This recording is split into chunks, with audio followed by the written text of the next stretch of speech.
So the 3-track system, നിങ്ങൾക്ക് ഒരു claim receive ചെയ്താൽ, അതായത് ഒരു കേസ് വന്നു കഴിഞ്ഞാൽ ആ കേസിൻ്റെ ആ ഒരു ഇൻറ്റൻസിറ്റി ഒക്കെ നോക്കിയിട്ട്, അല്ലെങ്കിൽ ആ ഒരു കേസിൻ്റെ രൂപം നോക്കിയിട്ട് നമ്മൾ അതിനെന്ത് ചെയ്യും, കാറ്റഗറൈസ് ചെയ്യും.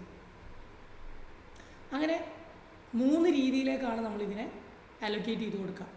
Small claims track, fast track and multi track. 3 രീതിയിലേക്ക് നമ്മളിതിനെ അലൊക്കേറ്റ് ചെയ്ത് കൊടുക്കും. ഓരോന്നും എങ്ങനെയാണ് എന്ന് നോക്കാം. 3 സിസ്റ്റമാണ് എവിടെ ഫോളോ ചെയ്യുന്നത്, UK ഫോളോ ചെയ്യുന്നത്. Clear? Small claim tracks, fast track, multi track. അപ്പോൾ ഏതൊക്കെ ക്ലെയിമുകളാണ്, ഏതൊക്കെ കേസുകളാണ് സ്മോൾ ക്ലെയിം ട്രാക്സിലേക്ക് പോവുക, ഏതൊക്കെ പോവുക? ഈ കേസിൻ്റെ പരിഹാരമായിട്ട്, റെമഡി ആയിട്ട്, അല്ലെങ്കിൽ കേസിൻ്റെ വാല്യൂ നോക്കുമ്പോൾ ലെസ് ദാൻ 10,000 ഓർ ബിലോ ആണെന്നുണ്ടെങ്കിൽ നമുക്കിതിനെ സ്മോൾ ട്രാക്കിലേക്ക് വിടാം. Deals with simple claims valued no more than 10,000 pounds. Pounds ആണ് GBP. സോ 10,000 അല്ലെങ്കിൽ ബിലോ ആയിട്ടുള്ള കേസുകളെ നമുക്ക് എന്ത് ചെയ്യാം, സ്മോൾ ക്ലെയിം ട്രാക്സിലേക്ക് വിടാം.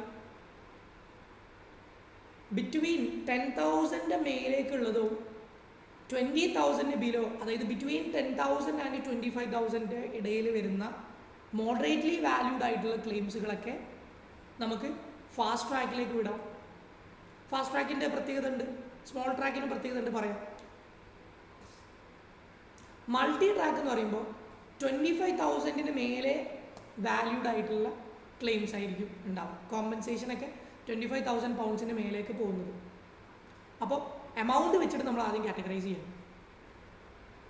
സ്മോൾ ക്ലെയിം ട്രാക്സ് പറയുമ്പോൾ ലെസ് ദാൻ 10,000, ഫാസ്റ്റ് ട്രാക്ക് എന്ന് പറയുമ്പോൾ ബിറ്റ്വീൻ 10,000 ആൻഡ് 25,000, മൾട്ടി ട്രാക്ക് എന്ന് പറയുമ്പോൾ മോർ ദാൻ 25,000. ഇനി വേറൊന്നും കൂടെ പറയണേ, സ്മോൾ ക്ലെയിം ട്രാക്സിനെ നമുക്ക് ഇൻഫോർമൽ കോർട്ട് എന്ന് പറയാം. ഫാസ്റ്റ് ട്രാക്കിൻ്റെ ഒരു പ്രത്യേകത, അവിടെ വരുന്ന കേസുകളൊക്കെ വിത്തിൻ 1 day സെറ്റിൽ ചെയ്യും. മൾട്ടി ട്രാക്കിൻ്റെ ഒരു പ്രത്യേകത, അവിടെ കോംപ്ലക്സ് ആയിട്ടുള്ള കേസുകളായിരിക്കും വരുന്നുണ്ടാവും. സോ എമൗണ്ട് വെച്ചിട്ട് നമ്മൾ തീരുമാനിച്ചു, അല്ലാണ്ട് മറ്റൊരു ഫാക്ടർ വെച്ചിട്ടും നമ്മൾ തീരുമാനിച്ചു. ഇനി നോട്ട് എന്ന് പറഞ്ഞിട്ട് അവിടെ എന്ത് കാര്യം കൊടുത്തിട്ടുണ്ടോ നോക്കി. ദ കൗണ്ടി കോർട്ട്, സിവിൽ കോടതി, മിക്ക കേസുകളും, എവറി കേസസ്, എല്ലാ കേസുകളും ഡീൽ ചെയ്യുന്നത് കൗണ്ടി കോർട്ടാണ്, സിവിൽ കോർട്ടുകളാണ്. എങ്ങനത്തെ കേസുകൾ? സ്മോൾ ക്ലെയിം ട്രാക്സിലാണ്. അത് മാത്രമാണോ? അല്ല. ഫാസ്റ്റ് ട്രാക്കിലുള്ള മെജോറിറ്റി ആയിട്ടുള്ള സാധനങ്ങൾ, പിന്നെ കുറച്ച് മൾട്ടി ട്രാക്ക്, മറ്റുള്ള എല്ലാ കാര്യങ്ങളും ഹൈക്കോർട്ടിലേക്കാണ് പോകുന്നത്. അതായത് നിങ്ങളുടെ നാട്ടിലൊരു കേസ് നടക്കുമ്പോൾ ജില്ലാ കോടതി, സിവിൽ കോടതി നിങ്ങൾ കേട്ടിട്ടുണ്ടാവും. അവിടെ ഏതൊക്കെ കേസുകൾ പോകും? എല്ലാ സ്മോൾ ക്ലെയിം ട്രാക്കിലുള്ള കേസുകളും, അതായത് 10,000 ബിലോ കോമ്പൻസേഷൻ വരുന്ന എല്ലാ കേസുകളും സിവിൽ കോടതിയിൽ പോകും. ബിറ്റ്വീൻ 10,000 ആൻഡ് 25,000 കോമ്പൻസേഷൻ വരുന്ന മെജോറിറ്റി, ഒരു 75% കാര്യങ്ങളും എവിടെ പോകും? സിവിൽ കോടതിയിൽ തന്നെ സെറ്റിൽ ചെയ്യും. വളരെ ചുരുക്കം ചില മൾട്ടി ട്രാക്ക് കോംപ്ലക്സ് ആയിട്ടുള്ള കേസുകളും എവിടെ സെറ്റിൽ ചെയ്യും? സിവിൽ കോടതിയിൽ സെറ്റിൽ ചെയ്യും. ബാക്കി എന്ന് പറയുമ്പോൾ മെജോറിറ്റി ഓഫ് ദ മൾട്ടി ട്രാക്കും സം ഓഫ് ദ ഫാസ്റ്റ് ട്രാക്കും എവിടെ പോകും? ഹൈക്കോടതിയിൽ പോകും. ഓക്കെ, ക്ലിയർ ആണല്ലോ? ഇനി ഇത് എമൗണ്ടും അതിൻ്റെ കോംപ്ലക്സിറ്റിയും വെച്ചിട്ടാണ് സിവിൽ കോർട്ടാണോ കൗണ്ടി കോർട്ടാണോ ഹൈക്കോർട്ടാണോ എന്നൊക്കെ തീരുമാനിക്കുന്നത്. ഇനി നമുക്ക് അപ്പീലിൽ പോയിക്കൂടെ? നിങ്ങൾ കേട്ടിട്ടുണ്ടാവില്ലേ അപ്പീലിന് പോകുന്നത്? അതിൻ്റെ ഒരു ഹൈറാർക്കിയാണ് ഇനി നമ്മൾ പറയുന്നത്. ദ ഹൈറാർക്കി ഓഫ് കോർട്സ്, കോടതിയുടെ ഹൈറാർക്കിയാണ് നമ്മൾ പറയുന്നത്. സോ ഈ ഒരു ഹൈറാർക്കി പ്രോപ്പറായിട്ട് എക്സ്പ്ലെയിൻ ചെയ്യാൻ വേണ്ടിയിട്ട് ഞാൻ എന്ത് ചെയ്തിട്ടുണ്ട്, നമ്മളെ സ്ക്രീൻ ഒന്ന് ചെറുതാക്കിയിട്ടുണ്ട്. നിങ്ങൾക്ക് കാണാൻ ബുദ്ധിമുട്ടുണ്ടെങ്കിൽ നിങ്ങൾ എന്ത് ചെയ്യുക, നിങ്ങളെ നോട്ട്സിൽ നോക്കാം. കാരണം ഇത് ഫുൾ സ്ട്രെച്ചിൽ നമുക്ക് കിട്ടുമ്പോഴേ പ്രോപ്പറായിട്ട് എക്സ്പ്ലെയിൻ ചെയ്യാൻ പറ്റുള്ളൂ. സോ ഞാൻ പറയുന്ന കാര്യം ശ്രദ്ധിച്ച് കേൾക്കാം. ഇതിൻ്റെ ഉള്ളിൽ എഴുതിയിട്ടുള്ള ബോൾഡ് അല്ലാത്ത ചില വാക്കുകളുണ്ട്, കുറച്ച് സെൻറ്റൻസുകളുണ്ട്. അത് അത്ര ഇമ്പോർട്ടൻസ് കൊടുക്കേണ്ടാത്ത കാര്യങ്ങളാണ്. ഓക്കെ, അത്ര ഡീറ്റെയിൽഡ് ആയിട്ട് നിങ്ങൾ അതിലേക്ക് പോകേണ്ട കാര്യമില്ല, ജസ്റ്റ് ബ്രീഫായിട്ടൊന്ന് നോക്കിയാൽ മാത്രം മതി. ഓക്കെ, ശരി. ഇപ്പോൾ നിങ്ങൾക്കൊരു കേസ് വന്നു. ഇതിൽ നിങ്ങൾക്ക് CIV എന്ന് ഒരുപാട് സ്ഥലങ്ങളിൽ കാണാം, അതുപോലെ തന്നെ CR എന്നും കാണാം. CIV എന്ന് പറഞ്ഞു കഴിഞ്ഞാൽ സിവിൽ കേസുകൾ എങ്ങനെയാണ് പോകുന്നൊരു ഹയറാർക്കി. CR എന്ന് പറഞ്ഞാൽ ക്രിമിനൽ കേസുകൾ എങ്ങനെയാണ് പോകുന്നൊരു ഹയറാർക്കി. ഇതാണ് പറയുന്നത്. സോ ഞാൻ ആദ്യം സിവിൽ കേസുകൾ പറയാം. സിവിൽ കേസ് അല്ലെങ്കിൽ പ്രൈവറ്റ് ലോ. സോ അങ്ങനത്തെ ഒരു കേസ് വന്നു കഴിഞ്ഞാൽ ഇതാദ്യം കൗണ്ടി കോർട്ടിൽ പോകും. കൗണ്ടി കോർട്ടിൽ ശ്രദ്ധിച്ച് കേട്ടോ, ഒറ്റ പ്രാവശ്യം പറയുള്ളൂ, കാരണം ഇത് പല പ്രാവശ്യം പറയുമ്പോൾ നിങ്ങൾക്ക് കൺഫ്യൂസ്ഡ് ആവും. സോ ഒരു പ്രാവശ്യം പറയുള്ളൂ. നിങ്ങൾ എന്ത് ചെയ്യുക, ക്ലിയർ ആയിട്ടില്ലെങ്കിൽ റീവൈൻഡ് അടിച്ചിട്ട് ഒന്നും കൂടെ കാണും. ആദ്യം ഞാൻ സിവിൽ കേസ് പറയാം, എന്നിട്ടാണ് ഞാൻ ക്രിമിനൽ കേസ് പറയാം. ഓക്കെ, സോ ഒരു സിവിൽ കേസ് വന്നു. സോ സിവിൽ കേസുകൾ വന്നാൽ ആദ്യം തന്നെ ഈ സിവിൽ കേസ് കൗണ്ടി കോർട്ടിലേക്കായിരിക്കും പോകുന്നുണ്ടാവും. സിവിൽ കേസുകൾ ആദ്യം തന്നെ കൗണ്ടി കോർട്ടിലേക്കായിരിക്കും പോവുക. കൗണ്ടി കോർട്ടിൽ ഈ കേസ് നടത്തി, കൗണ്ടി കോർട്ട് ഒരു വിധി പറഞ്ഞു. നമ്മൾ ആ വിധിയിൽ സാറ്റിസ്ഫൈഡ് അല്ല. അപ്പോൾ നമുക്ക് എന്ത് ചെയ്യാം, മുകളിലുള്ള കോടതികളിലേക്ക്, ഹയർ കോടതിയിലേക്ക് അപ്പീലിന് പോവാം. നിങ്ങൾ കേൾക്കല്ലേ, ഹൈക്കോടതിയിലേക്ക് അപ്പീലിന് പോയി, സുപ്രീം കോടതിയിലേക്ക് അപ്പീലിന് പോയി. ഓക്കെ, അപ്പം ആദ്യം ഈ സാധനം കൗണ്ടി കോർട്ടിൽ വരും, കേസ് നടക്കും, എന്നിട്ട് കേസിൻ്റെ വിധി വരും. സാറ്റിസ്ഫൈഡ് അല്ലെങ്കിൽ നമുക്ക് അപ്പീലിന് പോവാം. നമുക്ക് 2 ഓപ്ഷൻസ് ഉണ്ട് അപ്പീലിന് പോകാൻ. ഒന്നെങ്കിൽ നമുക്ക് കോർട്ട് ഓഫ് അപ്പീൽ എന്ന് പറഞ്ഞ് നേരെ ഇങ്ങോട്ടേക്ക് പോവാം. എന്തിനെ ബൈപ്പാസ് ചെയ്തുകൊണ്ട്, ഹൈക്കോർട്ടിനെ ബൈപ്പാസ് ചെയ്തുകൊണ്ട്, ഓവർകം ചെയ്തുകൊണ്ട് ഹൈക്കോർട്ടിലേക്ക് പോകാണ്ട് നേരെ കോർട്ട് ഓഫ് അപ്പീലിലേക്ക് പോകാനുള്ള ഒരു ഓപ്ഷൻ അവൈലബിൾ ആണ്. അല്ല എന്നുണ്ടെങ്കിൽ കൗണ്ടി കോർട്ടിൽ നിന്നും നേരെ ഹൈക്കോർട്ടിലേക്ക് പോവാം. ഡിവിഷണൽ കോർട്ടിലേക്ക് എന്നല്ല, ഹൈക്കോർട്ടിലേക്ക് പോകാം. അപ്പോൾ സിവിൽ കേസുകൾ അതിൻ്റെ നേച്ചറിനനുസരിച്ച് ചിലപ്പം ഡിവിഷണൽ കോർട്ടിലായിരിക്കാം, ചിലപ്പം മറ്റേതെങ്കിലും ഡിവിഷണൽ കോർട്ടുകളിലായിരിക്കാം, അല്ലെങ്കിൽ കിങ്സ് ബെഞ്ച് ഡിവിഷനിലായിരിക്കാം, ഹൈക്കോർട്ടിലെ ഏതെങ്കിലും ഒരു ഡിവിഷനിലേക്ക്. വീണ്ടും ഹൈക്കോർട്ടിലെ ആ ഒരു ഡിവിഷനിൽ കേസ് നടക്കുന്നു, വിധി വരുന്നു, നമ്മൾ സാറ്റിസ്ഫൈഡ് അല്ല, നമുക്ക് വീണ്ടും അപ്പീലിന് പോകാം. ഓക്കെ, അപ്പം നിങ്ങളെ കേസ് ഡിവിഷണൽ കോർട്ടിലോ ഈ ഡിവിഷണൽ കോർട്ടുകളിലോ ഫാമിലി ഡിവിഷനിലോ ചാൻസറി ഡിവിഷനിലോ അഡ്മിനിസ്ട്രേറ്റീവ് കോർട്ടിലോ ആണ് ഉള്ളതെങ്കിൽ, ഏത് ഡിവിഷനിലാണ് ഉള്ളത് എന്നുണ്ടെങ്കിൽ നിങ്ങൾക്ക് ആകെ ഒരു ഓപ്ഷനേ അവൈലബിൾ ആയിട്ടുള്ളൂ, നേരെ ഹൈക്കോടതിയിലേക്ക് പോകാം. Family division, chancery division, divisional court, administrative court. ആ 2 ഡിവിഷണൽ കോർട്ടിലും ഡിഫറൻസസ് ഉണ്ട്. അത് ഉള്ളിലുള്ളത് വായിച്ചു നോക്കിയാൽ നിങ്ങൾക്ക് മനസ്സിലാവും. അങ്ങനെ ഈ പറഞ്ഞ, അതായത് കിങ്സ് ബെഞ്ച് ഡിവിഷൻ ഒഴികെ മറ്റേത് ഡിവിഷനിലേക്ക് നിങ്ങളെ സിവിൽ കേസ് പോയാലും നിങ്ങൾക്ക് അപ്പീലിന് പോകാൻ ഒരൊറ്റ വഴിയേ ഉള്ളൂ, അത് നേരെ കോർട്ട് ഓഫ് അപ്പീലിലേക്കാണ്. നേരെ മറിച്ച് നിങ്ങളെ കേസ് പോയി നിൽക്കുന്നത് കിങ്സ് ബെഞ്ച് ഡിവിഷനിലാണെങ്കിൽ,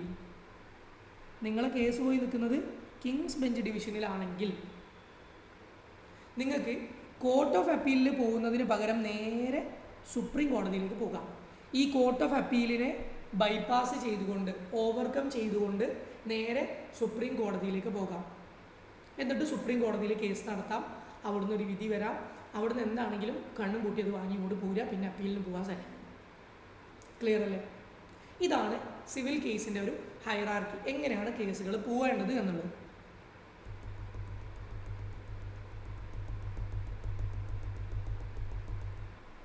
സോറി,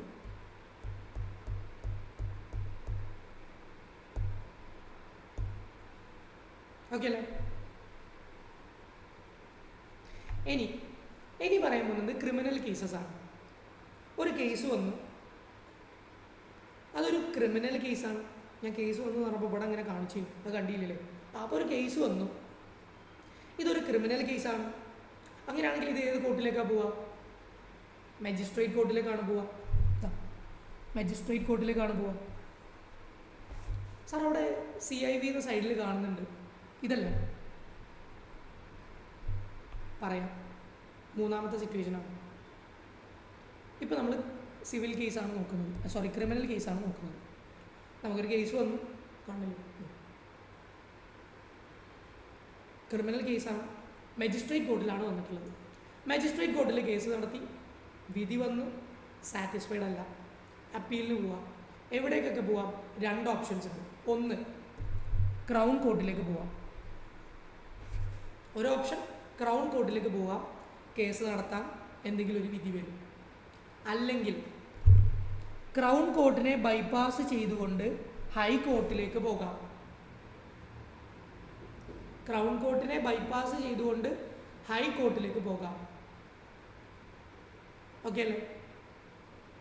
ഹൈക്കോർട്ടിലെ അഡ്മിനിസ്ട്രേറ്റീവ് കോർട്ടിലായിരിക്കാം മെജോറിറ്റി ഓഫ് ദ ക്രിമിനൽ കേസസും പോകുന്നുണ്ടാവും.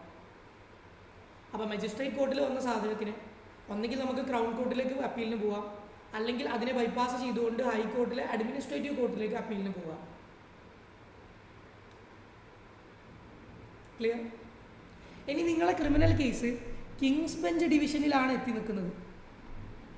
അതിന് മുന്നേ മറ്റൊരു കാര്യം, ക്രൗൺ കോർട്ടിലേക്ക് പോയ കേസ്, നിങ്ങൾ ക്രൗൺ കോർട്ടിൽ കേസ് നടത്തി, വിധി വന്നു, സാറ്റിസ്ഫൈഡ് അല്ല, വീണ്ടും അപ്പീലിന് പോകാം. 2 ഓപ്ഷൻസ് ഉണ്ട്.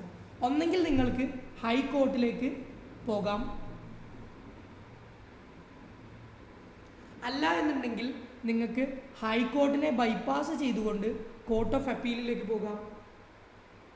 ഹൈക്കോർട്ടിനെ ബൈപ്പാസ് ചെയ്തുകൊണ്ട് കോർട്ട് ഓഫ് അപ്പീലിലേക്ക് പോകാം.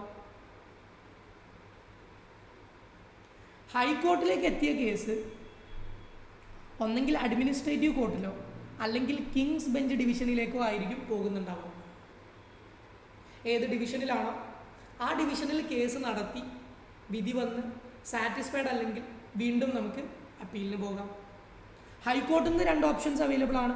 ഒന്ന് കോർട്ട് ഓഫ് അപ്പീലിലേക്ക് പോകാം, അല്ലെങ്കിൽ കോർട്ട് ഓഫ് അപ്പീലിനെ ഓവർകം ചെയ്തുകൊണ്ട് സുപ്രീം കോടതിയിലേക്ക് പോകാം.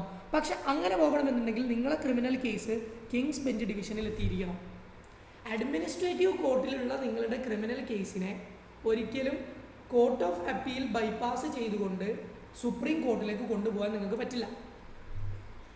കിങ്സ് ബെഞ്ച് ഡിവിഷനിൽ എത്തിയാൽ മാത്രമേ കോർട്ട് ഓഫ് അപ്പീൽ ബൈപ്പാസ് ചെയ്തുകൊണ്ട് സുപ്രീം കോടതിയിലേക്ക് പോകാൻ പറ്റുള്ളൂ. ക്ലിയർ അല്ലേ? സാർ നമ്മൾ എവിടേക്കാണ് അപ്പീലിന് പോകേണ്ടത് എന്നൊരു ചോദ്യം വരാം. നിങ്ങൾക്ക് എത്ര പെട്ടെന്ന് കേസ് സോൾവ് ആവണോ അത്രയും ഹയർ ആയിട്ടുള്ള കോർട്സിൻ്റെ വിധികൾ വരണം. അപ്പോൾ നിങ്ങൾ എന്ത് ചെയ്യുക? നിങ്ങളത് ക്രിമിനൽ കേസാണ് എന്നുണ്ടെങ്കിൽ നേരെ എന്ത് ചെയ്യുക? മജിസ്ട്രേറ്റ് കോർട്ടിൽ നിന്ന് അപ്പീലിന് പോകുമ്പോൾ ക്രൗൺ കോർട്ടിലേക്ക് പോകാണ്ട് നേരെ ഹൈക്കോർട്ടിലേക്ക് പോകാം. ഹൈക്കോർട്ടിൽ തന്നെ കിങ്സ് ബെഞ്ച് ഡിവിഷനിലേക്ക് കേസുകൾ എത്തിക്കുക. അതാവുമ്പോൾ കിങ്സ് ബെഞ്ച് ഡിവിഷനിൽ നിന്ന് നേരെ കോർട്ട് ഓഫ് അപ്പീലും ഒഴിവാക്കിയിട്ട് സുപ്രീം കോടതിയിലേക്ക് നിങ്ങൾക്ക് പോകാം. സോ ഇതാണ് ക്രിമിനൽ കേസിൻ്റെ ഒരു ഹൈറാർക്കി. മൂന്നാമത്തത്, ഇവിടെ ഒരു സിവിൽ കാണുന്നുണ്ട്. അപ്പോൾ സിവിൽ കേസുകൾ വന്നു കഴിഞ്ഞാൽ ഓൾവേസ് ഇൻ കൗണ്ടി കോർട്ട് എന്നല്ല, ചില ടൈപ്പ് ഓഫ് സിവിൽ കേസുകൾ എവിടെ പോകാം? മജിസ്ട്രേറ്റ് കോർട്ടിൽ പോകാം. ചില ടൈപ്പ് ഓഫ് സിവിൽ കേസസ് എവിടെ പോകാം? മജിസ്ട്രേറ്റ് കോർട്ടിലേക്ക് പോകാം. ഏതൊക്കെ ടൈപ്പ് ഓഫ് കേസുകളായിരിക്കും പോകാം?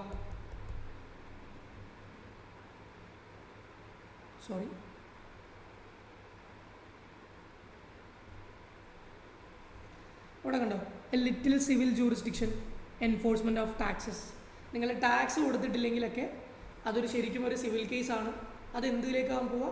മജിസ്ട്രേറ്റ് കോർട്ടിലേക്കാണ് പോവുക. പിന്നെ മജിസ്ട്രേറ്റ് കോർട്ടിൻ്റെ സെയിം ഹൈറാർക്കി തന്നെ ആയിരിക്കും ഫോളോ ചെയ്യുന്നുണ്ടാവുക. ക്ലിയർ അല്ലേ? ഓക്കെ. സോ ഇത് വളരെ ഇമ്പോർട്ടൻ്റ് ആണ്. ക്ലിയർ അല്ല എന്നുണ്ടെങ്കിൽ വീഡിയോ ഒന്നും കൂടി എടുത്ത് കാണും. ഓക്കെ.